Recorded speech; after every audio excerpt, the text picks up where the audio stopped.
ఓం గంగణపతే నమ ఐం సరస్వత్యే నమ శ్రీమాత్రే నమ క్లీం కృష్ణాయ గోవిందాయ గోపీజనవల్లభాయ శ్రీకృష్ణ పరబ్రహ్మణే నమో నమ ఓం నమ శివాయ శివాయ గురువే నమ క్రీం మహాకాళికాయ నమో నమ ద్రాం దత్తాత్రేయాయ నమ జయ గురు దత్తాత్రేయాయ నమో నమ ఋషిభ్యో మునిభ్యో ఋషిభ్యో మాతృభ్యో పితృభ్యో నమో నమ జయ గురు దత్తాత్రేయాయ నమో నమ. యూట్యూబ్ ప్రేక్షకులందరికీ కూడా నమస్కారం అండి. నేను పాలపర్తి గురునాథ్ శర్మ, జ్యోతిష్యం వాస్తు సిద్ధాంతిని. మీకంతా కూడా జ్యోతిష్య సంబంధమైన విషయాలన్నీ కూడా మాస్ ఫలితాలు విశ్లేషాత్మకంగా అంతా కూడా విశ్లేషణ చేయడం జరుగుతుంది. ప్రధానంగా చూసుకుంటే గోచారరీత్యా గ్రహాల యొక్క స్థితిగతి, కలియిక, వాటి ప్రభావం అంతా కూడా వివిధ స్థానాల్లో మారడం వల్ల, ఒక రాశి నుంచి ఇంకో రాశికి మారడం వల్ల గోచారరీత్యా గోచార చక్రవశాత్తు గ్రహాల యొక్క ప్రభావం అంతా కూడా ఏ రకంగా ఉంటుంది, ఏం పరిహారం చేసుకుంటే గనక గ్రహ దేవతలు ప్రీతికరంగా దోష నివారణం అంతా కూడా చేసుకుంటే గనక శీఘ్రంగా అష్టేశ్వరి యోగము, భోగభాగ్యాలు, రాజ్య సంపద, ధనాదాయం పెరగడానికి, వ్యాపారంలో అభివృద్ధి కలగడానికి ఏం పరిష్కారాలు ఆచరించాలి అనేది తెలుసుకోవడం జరుగుతుంది. ప్రధానంగా చూసుకుంటే గోచార చక్రం అనేది మానవాళికి అంతా కూడా ప్రస్తుత కాలంలో గ్రహాల యొక్క సంచారం మేరకు మాత్రమే. ఖగోళ శాస్త్రంలో గ్రహాల యొక్క సంచారం అంతా కూడా కొన్ని గ్రహాలు ప్రధానంగా చూసుకుంటే కొన్ని గ్రహాలంతా కూడా నెల రోజులకి మారుతాయని చెప్పేసి ఒక రాశి నుంచి ఇంకో రాశికి మారుతూ ఉంటాయి. కొన్ని గ్రహాలు అయితే కనుక ఆ యొక్క 18 నెలలకు మారుతాయని చెప్పేసి, మరియు కొన్ని గ్రహాలు అయితే కనుక సంవత్సరం రోజులు మారుతాయని చెప్పేసి, కొన్ని గ్రహాలు అయితే కనుక ప్రధానంగా చూసుకుంటే 2.5 సంవత్సరాలకు ఒకసారి కనుక మారుతూ ఉంటాయని చెప్పేసి, మళ్ళీ కొన్ని గ్రహం అయితే కనుక 2.5 రోజులకు ఒకసారి మారుతూ ఉంటుంది. ఇట్లా గ్రహ యొక్క స్థితిగతి, కలియిక అంతా కూడా చూసుకుంటే ఈ గ్రహాల యొక్క ఖగోళ శాస్త్రంలో వాటి ప్రభావం అంతా కూడా మానవాళి మీద ఉంటుంది. తద్వారా పూర్వజన్మలో చేసుకున్న కర్మ సిద్ధాంతం బట్టి, పూర్వజన్మలో చేసుకున్న పుణ్యాన్ని బట్టి మనకొచ్చే సంపదన, ఆదాయము మరియు ధనాదాయం పెరగడానికి ఆస్కారం ఉంటుంది. ఆకస్మిక ధనయోగం సిద్ధించాలి అంటే కనుక అక్టోబర్ నెలలో, విశేషంగా అక్టోబర్ నెలలో ధనత్రయోదశి మరియు దీపావళి రోజున, ఈ యొక్క ఆశ్వేత మాసంలో వచ్చే అమావాస్య రోజున ఈ యొక్క మహాలక్ష్మీదేవి ఆరాధన, ఈ యొక్క ధన్వంతరి జయంతి అంతా కూడా వస్తుంది. మళ్ళీ ఇక్కడ ప్రధానంగా చూసుకుంటే చతుర్థి రోజున, మాస శివరాత్రి రోజున ధన్వంతరి జయంతి, మరియు ఇక్కడ త్రయోదశి ధన్వంతరి జయంతి రెండు కలిపి వస్తున్నాయి. మరియు ఒక ప్రదోషవతం సమయంలో అంతా కూడా ప్రధానంగా సాయంకాల వేళలో ఎప్పుడైతే కనుక త్రయోదశి అనేది సంభవిస్తుందో ఆ సమయంలో అంతా కూడా చూసుకుంటే ద్వాదశి త్రయోదశి సమయంలో అంతా కూడా ఈ యొక్క ధన త్రయోదశి అంటారు. ఆ సమయంలో అంతా కూడా లక్ష్మీ కుబేర వ్రతం అనేది ఆచరిస్తూ ఉంటారు. లక్ష్మీ కుబేర వ్రతాన్ని ఆచరించడం వల్ల అఖండమైన ధనాదాయం పెరగడానికి ఆస్కారం ఉంటుంది. అదృష్ట యోగం కలిసి వస్తుంది. ఆకస్మికంగా ధనయోగం సిద్ధించడానికి ఆస్కారం ఉంటుంది. అసలు కుబేరుడి యొక్క చరిత్రని వినడం మాత్రం చేతనే ధనాదాయం పెరగడానికి ఆస్కారం ఉంటుంది. ప్రధానంగా చూసుకుంటే యక్షాధీశుడు ఆయన కుబేరుడు అంతా కూడా యక్ష లోకానికంతా కూడా అధిపతిగా ఉంటారు. పరమేశ్వరుడికంతా కూడా ప్రియమైన మిత్రుడిగా ఈ యొక్క తపస్సు చేసుకుని మాత్రం చేతనే ఈ యొక్క కుబేరుడు అంతా కూడా ఈ అలకాపురానికి అంతా కూడా రాజ్యాన్ని పొందే విధంగా అనేది ఉంటుందన్నమాట. ప్రధానంగా చూసుకుంటే ఈ యొక్క బ్రహ్మ వంశానికి చెందిన కుబేరుడు అంతా కూడా రావణ బ్రహ్మకంతా కూడా సోదరుడిగా చెప్పడం జరుగుతుంది. ఈ యొక్క అంటే అగ్రజుడిగా చెప్పడం జరుగుతుంది. ప్రధానంగా చూసుకుంటే ఈ యొక్క రావణ బ్రహ్మకంతా కూడా అన్నయ్యగా చెప్పడం జరుగుతుంది. ప్రధానంగా బ్రహ్మవంశానికి చెందిన వాడు కావున ఈ యొక్క కుబేరుడంతా కూడా పూర్వజన్మ ఇతిహాసంలో అంతా కూడా పరమేశ్వరుడికి ఈ యొక్క ఒక్క రాత్రి పూట పూజ చేసిన మాత్రం చేతని తనంతా కూడా కుబేరత్వాన్ని పొందాడు. ప్రధానంగా చూసుకోవడం అనేది కుబేరుడు అని చెప్పేసి అంటే కనుక అనంతమైన ధనాదాయాన్ని ఇచ్చే దేవత, నవదనీతులకంతా కూడా అధిష్టాన దేవతగా చెప్పడం జరుగుతుంది. సాక్షాత్ మహాలక్ష్మికి అంతా కూడా ఈ యొక్క అధిష్టాన దేవతగా, అంటే మహాలక్ష్మినంతా కూడా ఏ సమయంలో ఎవరికి ఎంత డబ్బు అనేది ఇవ్వాల్సి ఉంటుంది, ఏ సమయంలో ఏ మానవుడికి అంతా కూడా ధనం ఏ రకంగా సంపాదిస్తే కనుక ఏ రకంగా ఎంత ధనం అయితే మనకి పంపించాలి, ఎంత ధనం అయితే ఇంత ధనయోగం ఈ యొక్క మానవుడికి ఉంది జాతకరీత్యా, లేదు ఈ యొక్క గోచార రీత్యా కానీ ఈ యొక్క ధనయోగం ఉన్నది, ఈ యొక్క పూర్వజన్మ కర్మ సిద్ధాంతం ప్రకారంగా ఇంత ధనయోగం ఉన్నది. ఆ ధనయోగాన్నంతా కూడా ప్రసాదించేది కుబేరుడు అన్నమాట. సాక్షాత్ కుబేరుడు అంతా కూడా వెంకటేశ్వర స్వామి వారికి అంతా కూడా అప్పు ఇచ్చాడని చెప్పేసి మనకి ఈ యొక్క స్కంద పురాణంలో అంతా కూడా చెప్పడం జరుగుతుంది. వెంకటేశ్వర చరిత్రలో అంతా కూడా చెప్పడం జరుగుతుంది. కుబేరత్వం అనేది ప్రధానంగా చూసుకుంటే లక్ష్మీ కుబేర యోగాన్నంతా కూడా ప్రధానంగా 5 గ్రహాలు యోగకరంగా ఉండాలి. దీనికంతా కూడా లక్ష్మీ కుబేర యోగం సిద్ధించాలి అంటే కనుక శుక్రుడు జాతకంలో యోగకరంగా ఉండాలి. మహాలక్ష్మి అనుగ్రహం అంతా కూడా మెండుగా లభిస్తూ ఉంటుంది. ప్రధానంగా చూసుకుంటే శుక్రుడు, చంద్ర భగవానుడు, బృహస్పతి మరియు ఇక్కడ శనీశ్వరుడు, ఈ యొక్క గ్రహాలంతా కూడా అత్యంత యోగకరంగా ఉంటాయి కనుక రాజయోగం సిద్ధిస్తుంది. ప్రధానంగా ద్వితీయ స్థానము, పంచమ స్థానము, అష్టమ స్థానము, ప్రధానంగా చూసుకుంటే దశము, నవమము ఏకాదశ స్థానాలంతా కూడా అదృష్ట యోగాన్ని, అష్టైశ్వర్య యోగాన్ని, రాజయోగాన్ని, భోగభాగ్యమైన జీవితాన్ని ఇచ్చే స్థానాలుగా చెప్పడం జరుగుతుంది.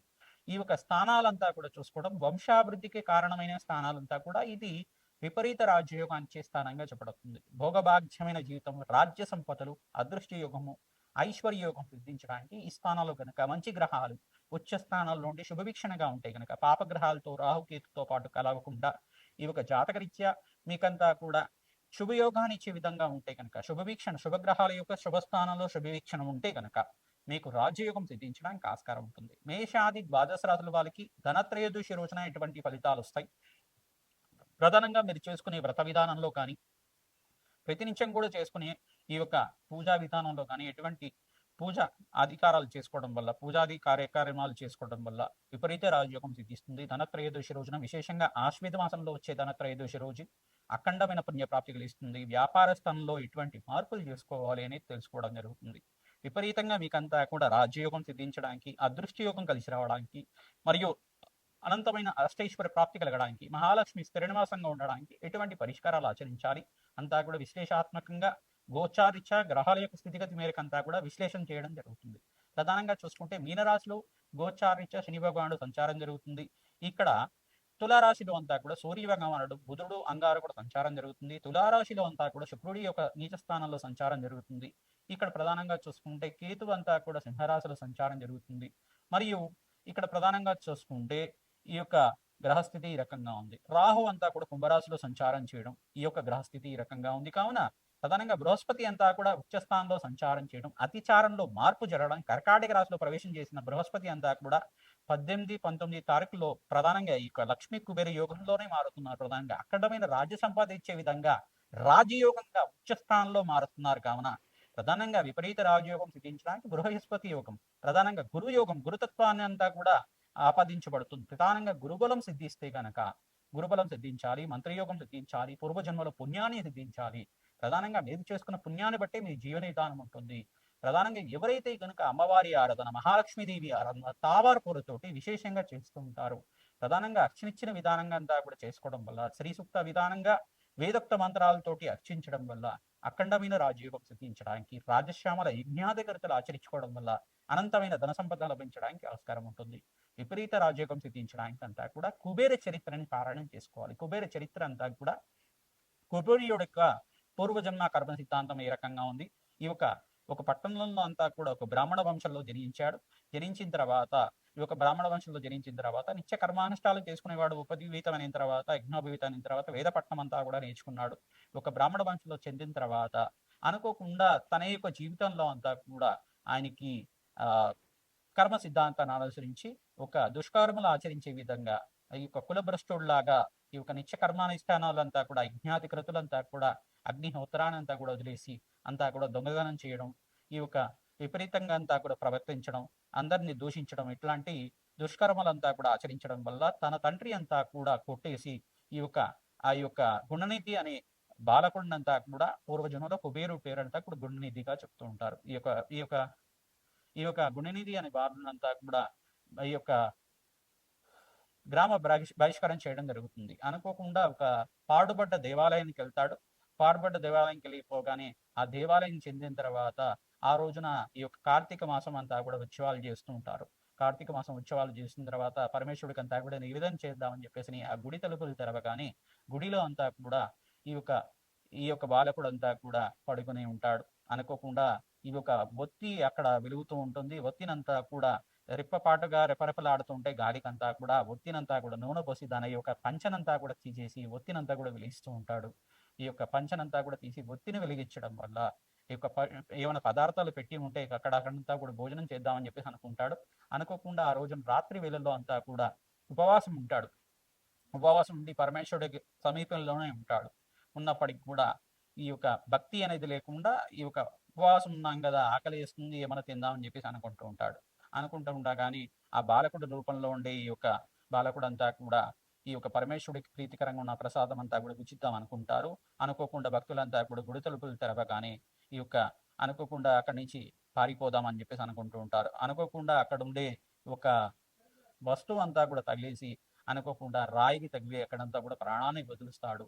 తద్వారా అక్కడ దేవాలయ ప్రాంగణంలో ప్రాణాన్ని వదిలించాడు కావున ఈ యొక్క పరమేశ్వరుడంతా కూడా సంతోషించి భక్తిగంతా కూడా మెంచి అనుకోకుండా నువ్వు చేసిన ఈ యొక్క చిన్న కార్యం అంతా కూడా తన ఈ యొక్క కండువులో నుంచి ఒక చిన్న ముక్కనంతా కూడా తీసి దారిపోగునంతా తీసి దాన్నంతా కూడా ఒత్తిగా చేసి దేవాలయ ప్రాంగణంలో ఒత్తిగా వెలిగించావు కావున నువ్వంతా కూడా అఖండమైన ధన సంపదకంతా కూడా అధిష్టాన దేవతగా ఉంటావు, నవనిధులకంతా కూడా అధిష్టాన దేవతగా ఉంటావు, నాకు ప్రీతికరమైన మిత్రుడిగా ఉంటావు కావున నువ్వంతా కూడా హిమాలయాలకంతా కూడా సమీపంలో అంటే ఎక్కడైతే పరమేశ్వరుడు కైలాస ప్రాంతాల్లో నివాసంగా ఉంటారు, కైలాసం నుంచి మనకింత కూడా సమీపంలో ఉండేది అలకాపురి నగరం అని చెప్పేసి అంటారు అన్నమాట.